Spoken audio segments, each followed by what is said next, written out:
Hi student. आज की इस क्लास में हम लोग बात करेंगे एंटीबायोटिक के बारे में, मतलब कि एंटीबायोटिक होता क्या है उसी के बारे में बात करेंगे।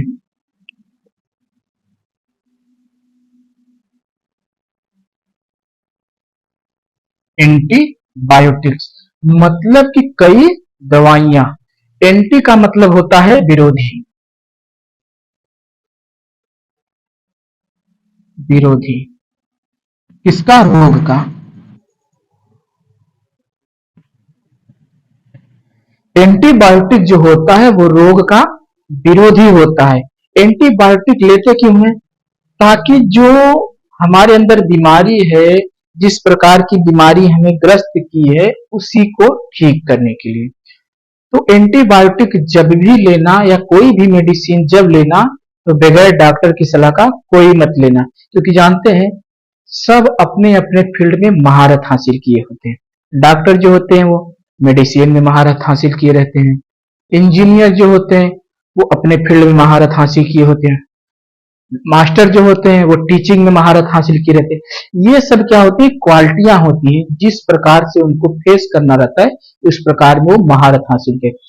तो मेडिसिन जो होता है एंटीबायोटिक, इसके साइड इफेक्ट भी बहुत ज्यादा होते हैं, क्योंकि जानते हैं साइड इफेक्ट अगर आपको करेगा तो उसमें कुछ लक्षण जो होते हैं डॉक्टर को पहचान में आता है। जैसे कि मान लीजिए छाले पड़ जाना, वो गई, और शरीर में कहीं काला पड़ जाना, या फिर घमोरिया मॉडल छोटे छोटे क्या होते हैं, दाना निकल आते हैं, वो क्या करते हैं, बहुत ज्यादा खुजलाहट होते हैं। ये सब क्या होते हैं? एंटीबायोटिक के लक्षण होते हैं, जो कि साइड इफेक्ट के। तो कुछ लोग होते हैं जो कि अपने से दवा ले लेते हैं, कहते हैं कि अगली बार हमें ऐसा दिक्कत हुआ था, वो ये मेडिसिन था, वही मेडिसिन वो क्या करते हैं, दोबारा ले लेते हैं। तो ऐसा नहीं करना चाहिए, डॉक्टर की सलाह से बगैर मेडिसिन को नहीं लेना चाहिए। इसलिए नहीं लेना चाहिए कि हो सकता है कि कहीं आपको उससे ज्यादा न झेलना पड़े।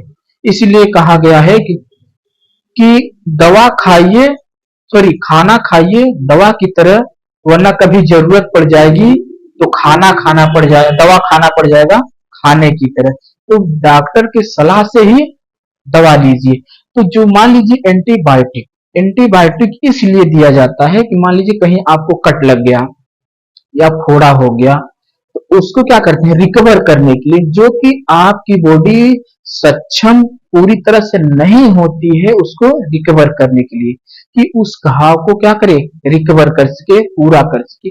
इसलिए एंटीबायोटिक को दिया जाता है, ताकि आपकी शरीर जो है उसके प्रति एक्टिव होकर कार्य करे, उसके प्रति फोर्स करे कि पहले आप इस घाव को ठीक करिए, उसके बाद जो होगा वो कार्य किया जाए। यही कार्य होता है हमारे एंटीबायोटिक का। तो कुछ ऐसी भी दवाइयां हैं कि जो मान लीजिए घाव में ही नहीं और फील्ड में काम करते हैं, जैसे कि मान लीजिए सर्दी खांसी हुआ, या फिर और बीमारियां जैसे कोविड-19 चला था, सबको वैक्सीन लेना पड़ा। तो किस लिए लेना पड़ा? इसलिए लेना पड़ा ताकि आपकी बॉडी जो होती है वो उसके प्रति स्ट्रांग हो जाए, लड़ने की क्षमता को बरकरार रखे।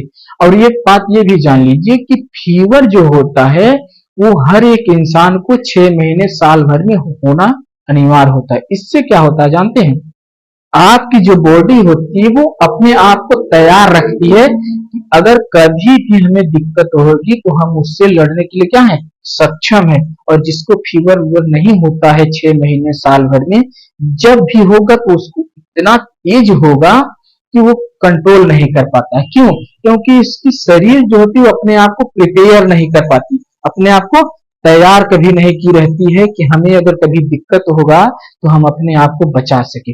इसलिए अपनी बॉडी को कार्य करिए और अपने बॉडी को मेंटेन करिए, और एंटीबायोटिक जरूरत पड़ने पर ही लीजिए, और बगैर डॉक्टर की सलाह का एंटीबायोटिक मत लीजिए। तो आज के इस क्लास में हमने बताया एंटीबायोटिक के बारे में। आशा है कि आप सबको अब डाउट नहीं रह जाएगी एंटीबायोटिक डॉक्टर क्यों ऑर्डर करते हैं और किस लिए हम लोग लेते हैं। तो चलिए मिलते हैं अगले क्लास में।